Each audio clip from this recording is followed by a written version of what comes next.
Scott Duran, and I want you to join me every Saturday at 11 a.m., where I take you on a journey around the world and show you traditional and modern style world beat music. Music from Africa, Spain, France, Japan, China, heck, even songs and artists from the United States itself. So join me every Saturday at 11 a.m. only on the KSJE 90.9 FM.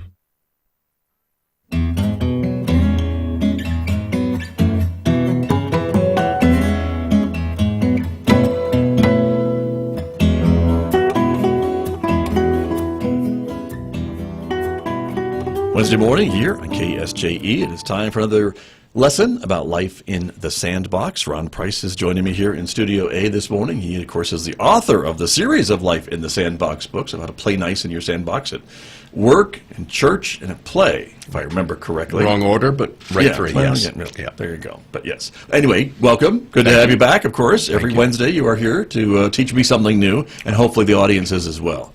The audience gets it probably quicker than I do. Stop it.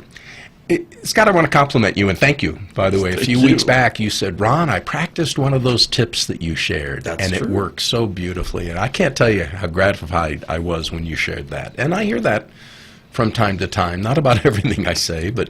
Well, I hope that folks who are joining us week in and week out do glean some things that they can use in their everyday lives. I know I do, so I appreciate it. Yeah, and I try to do that. When I've learned from somebody, I try to reach out to them and say, hey, that lesson helped me so much. Yeah. Thank you so much. So what I want to talk about today is what do you say when you don't know what to say? You're in a situation, with any kind of situation. It doesn't have to be a conflict necessarily, although it certainly could be, but you're dealing with another human being. You want to say something to them and you don't know what to say. When in doubt, ask them. Let me tell you a story that's going to illustrate this. I used to be a probation parole officer for several years. That's not where you and I met, Scott. So right, it's true. Thought I should tell your audience. Thank you for clarifying That's right. For everyone. That's right. But I had a client. I'm going to call him Buford. Buford was a young man, had a problem with alcohol, and we took it on. We addressed it. We sent him to one of the top alcohol recovery treatment centers in the nation. He was there about a month, came back, a changed man. He was solid, he was motivated, he finished his program. In fact, I think I let him off probation early. It did great. And he worked at a local supermarket that I frequented, and I would often see him, hey, Buford, how you doing? Hey, Ron, I'm doing great, how about you? And, it was always good to see him. He just had a look about him that you knew life was good.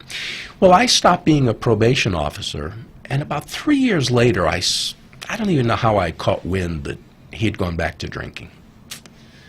And I was bummed. I was bothered by that. And I thought, well, what are you going to do about it? And I thought, nothing. I'm not his probation officer anymore. I have no authority. I'm just going to shut up. But I couldn't do that. I'm not St. Ron, but I did care. I knew how hard this guy had worked and what he had accomplished. And the thought of him losing that troubled me. I said, no, I got to go talk to him. Okay, great. What are you going to say? I don't know. I don't know. Right. But maybe he knows. So I went up to him and I said, Buford, I got a problem. I need your help. Oh, what's that, Ron? Well, I got this guy. He's kind of similar to you, a former probation client who had a problem with alcohol, was getting him into trouble. And he fought and fought, and he did so well, and he won. He overcame and was on a good road. I was so proud of him, and now I find out he's drinking again, and I don't know what to do about it. What advice do you have for me? He said, well, do you care about this guy, Ron? I said, Buford, I do. I said, we're not best buds, don't get me wrong, but again, I know how hard he fought, and I knew what it meant to him, and the thought that he might lose that troubles me, and I do care. I really want to go reach out to him. He said, then I think you should. I said, good, here I am. And Scott, the look on his face was, what? Right. Did I do that good? Was that a yes. Look? Thank you. I said, Buford, I hear you may be drinking again, and I'm just here to tell you, encourage with everything I got. Please, remember how hard you fought. Remember what it took. Don't let that happen.